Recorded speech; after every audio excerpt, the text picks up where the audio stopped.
From a small bar on Route 66 in 1935 to a global outlaw network nearly 90 years later, this is the story of the Outlaws Motorcycle Club. What began in McCook, Illinois, as a group of factory workers chasing freedom on two wheels evolved into a brotherhood defined by the infamous 1% ER code. In 1963, they openly rejected the rules. By the 1980s, under Bowman, it became a structured international force tied to drugs, violence, and power. Cross-border wars, FBI infiltrations, and major indictments followed. Yet today, they still operate across continents from the US to Europe and Asia, proving one thing: this isn't just a club, it's a system that refuses to die. The story of the Outlaws Motorcycle Club doesn't start with crime or headlines. It starts in a very different America. Back in the mid-1930s, in a small industrial village called Makook, Illinois, this wasn't an empire.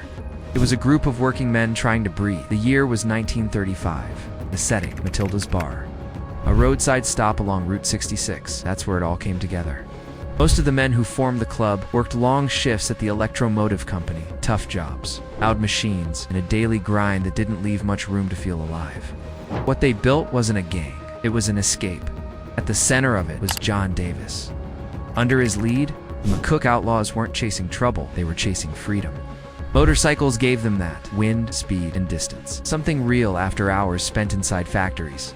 Their identity reflected that mindset. The club's early symbol, a front-facing motorcycle wrapped in a winged circle, was hand-painted onto leather jackets. It wasn't about intimidation, it was about pride in the machine and the road ahead. Then everything changed. World War II hit. Like the rest of the country, the Outlaws were pulled into it. Members were drafted. Others shifted into war production. The club didn't disappear, but it went quiet. When the war ended in 1945, the men who came back weren't the same. They had seen combat, they had lived at the edge, and normal life felt small. So when the Outlaws regrouped in May 1946 for a rally at Soldier Field in Chicago, it wasn't just a reunion, it was something new taking shape. This wasn't just a McCook club anymore. These were veterans, adrenaline still in their system, looking for something that matched what they had just come through. By 1950, the shift was clear. The club had grown, moved its base to Chicago's South Side, and taken on a new name, the Chicago Outlaws. Bigger, louder, starting to stand apart. But the real turning point for their identity came from somewhere else entirely. In July 1947, a motorcycle rally in Hollister, California made national headlines. The Outlaws weren't even there, but it didn't matter. The media painted the event as chaos, a small town overrun. In response, the American Motorcyclists Association reportedly drew a line. 99% of riders were law-abiding, and 1% were not. Most clubs would have backed away from that. The Outlaws dead, and they leaned into it. That 1%er label meant as criticism became a statement, a way to separate themselves. Not just riders, but outsiders by choice. And from that moment on, the path they were on became something much harder and much more dangerous to walk away from. By the early 1960s, the Outlaws weren't just another motorcycle club anymore. They were drawing a line. In 1963, they became the first club east of the Mississippi to wear the diamond-shaped 1% patch. That patch wasn't just a symbol, it was a message. A clear break from the American Motorcyclist Association. And a statement that they weren't interested in playing by anyone else's rules. This was about living on their own terms. 2 years later, in 1965, they pushed that message even further with the creation of the American Outlaws Association. The AOA and the logo they chose said everything. A rounded triangle with a raised middle finger. It wasn't subtle. It was a direct shot at the AMA, a sarcastic twist on its emblem, and a sign that whatever connection once existed between the Outlaws and mainstream motorcycle culture was gone for good. Then came the image that would define them. Inside the Outlaws MC, everything revolves around Charlie, the skull with crossed pistons. That patch didn't appear overnight. It evolved step by step alongside the club itself. After shifting to a smaller skull design around 1950, the club found new inspiration in 1953 with the release of The Wild One. The film starred Marlon Brando as a rebellious biker leader, and its attitude hit home.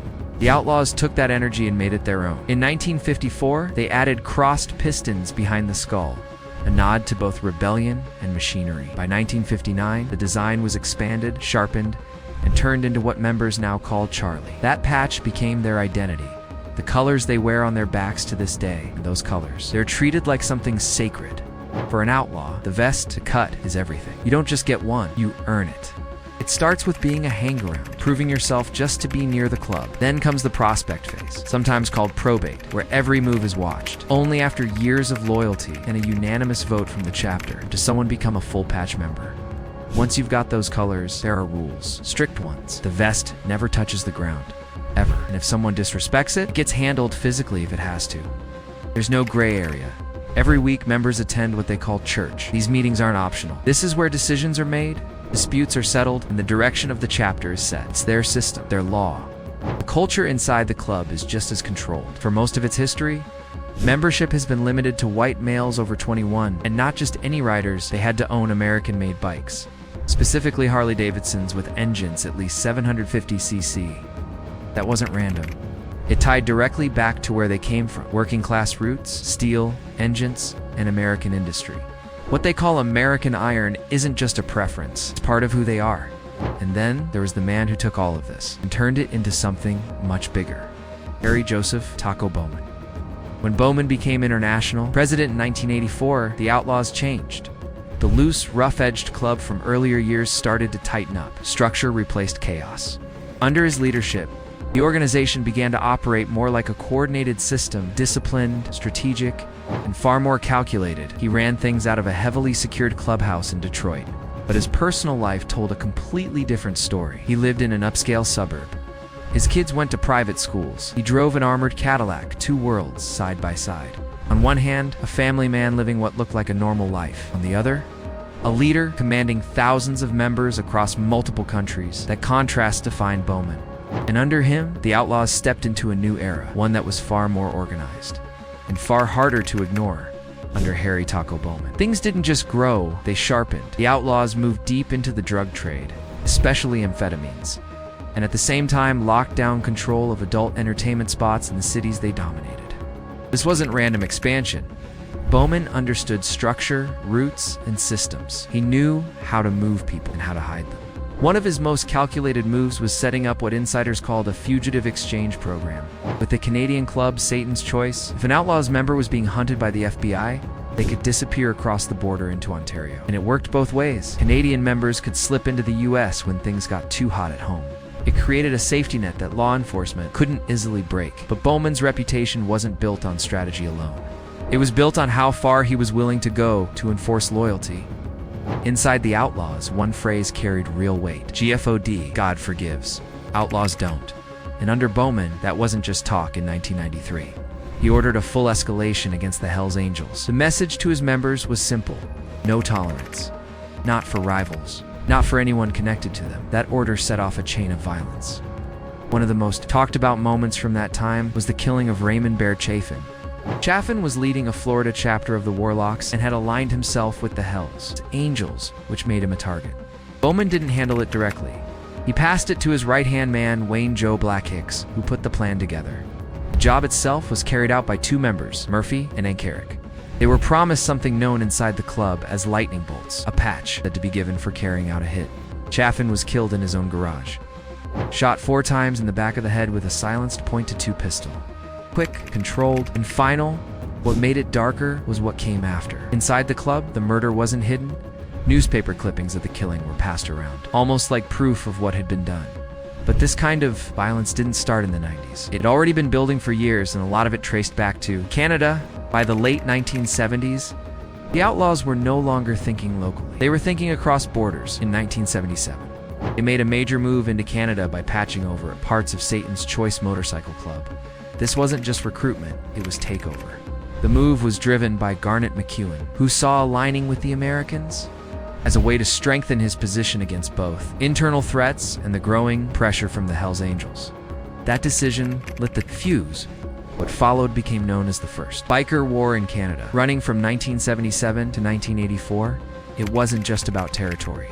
It was about control of the drug pipeline, especially PCP and meth coming out of northern Ontario. The Hells Angels answered back fast. By the end of 1977, they absorbed the Popeye Moto Club, one of Quebec's most violent groups, pulling them into their side of the fight. From there, things escalated. Bombings, street fights in public, brutal attacks that sent messages without saying a word. This wasn't hidden conflict. It was happening out in the open. In the end, the Hells Angels locked down Quebec. But the Outlaws held on to Ontario, and they held it for years. A big part of that came from the structure and backing they had, especially from leadership in Detroit under Bowman. The alliance with Satan's Choice paid off in another way too. It created a steady cross-border system. Drugs, PCP, and meth moved south into the United States. Guns moved north into Canada, a two-way pipeline. And once that kind of system is in place, it doesn't go unnoticed. International agencies started paying attention. Groups like Interpol and Canada's Criminal Intelligence Service began tracking the network, trying to map out how far it really went, because by that point, the Outlaws weren't just a biker club anymore. They were operating on a level that crossed borders, pulled them straight into the sights of global law enforcement. Even as the Outlaws expanded, tightened their structure, and built influence across borders, they were being watched closely, and some of the biggest blows didn't come from rival clubs. They came from the inside. One of the clearest examples of that was the 2010 Virginia case. This wasn't a simple investigation. The ATF went all in. Agents didn't just observe, they became part of the club. They built full biker identities from scratch, lived them day to day, and went through the same pressure any real prospect would face. That meant earning trust, surviving scrutiny, even passing polygraph tests. Eventually, those undercover agents weren't just around the club, they were voted in as full-patch members. They even set up a clubhouse in Petersburg, Virginia. On the surface, it looked like any other Outlaws base. But behind the walls, it was wired high-definition audio, video. Everything being recorded. What they captured inside that clubhouse changed everything at one point. National President Jack Rosga was recorded talking about planned violence moves aimed at pushing the club's territory further, especially against the Hells Angels. It wasn't speculation anymore. It was all on tape. The investigation also exposed what happened during the 2010 flood run.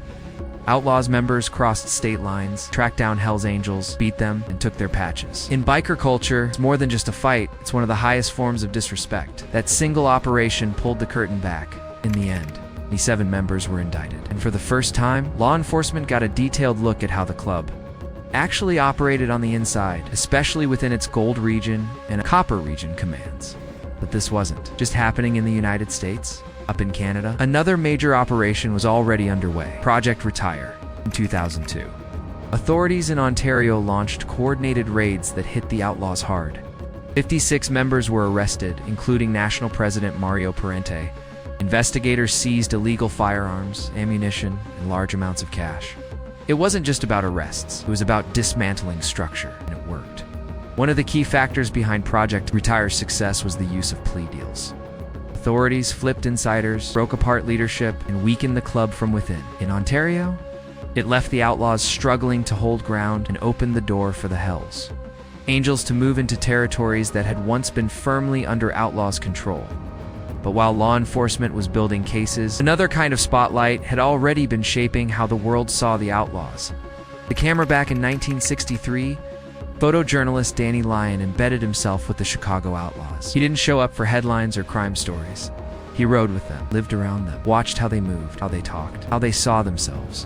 What he captured was different. In 1967, his book The Bike Riders came out filled with raw photos and real interviews. Instead of painting them as villains, it showed something else, a group of outsiders trying to find where they belonged, men on the edge, not fitting into the world around them. Lyon caught the Outlaws at a very specific moment before everything hardened. Before the structure, before the large-scale operations, back when they were still, in many ways, just rough.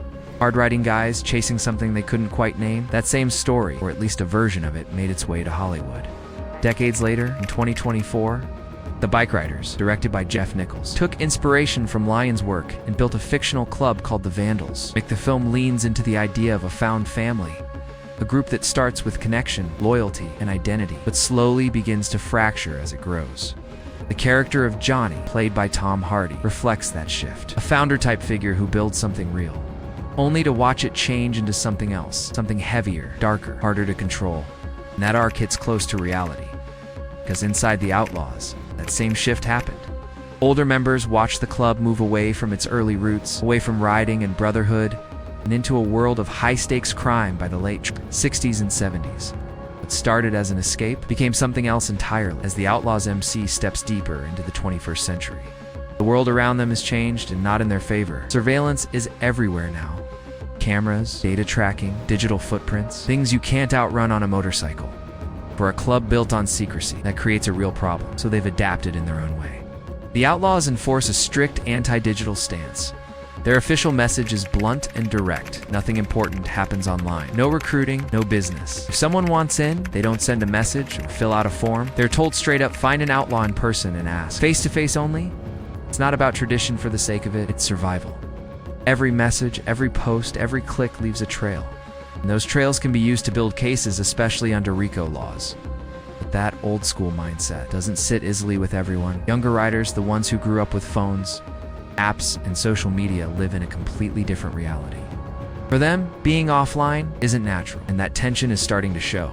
Some chapters have begun using social media carefully, not openly, but just enough to stay visible and pull in potential recruits. It's a balancing act. Stay hidden, but not invisible. And there's another layer to it. Studies using social network analysis, SNA, suggests that members who build strong connections, both inside the club and outside it, tend to move up faster. It's not just about loyalty anymore. It's about who you know, how you connect, and how useful those connections are. Which means the structure isn't just underground. Anymore, it's becoming more connected, more complex at the same time.